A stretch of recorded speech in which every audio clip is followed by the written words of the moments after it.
Hi, welcome back to the short tutorial. In this video, I will teach you how to get the now on the TikTok. So how you can basically get it. Watch this video till the end, and if this video really helps you out, do subscribe to my channel. So let's start the video. First of all, you have to open your Play Store mobile application, and right here you have to search for the TikTok.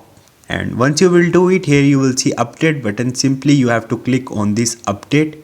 Once your TikTok will be updated, go back and you have to tap a while on the TikTok. Now click on the info button. After that, you have to click on the storage and the cache and clear on the clear cache.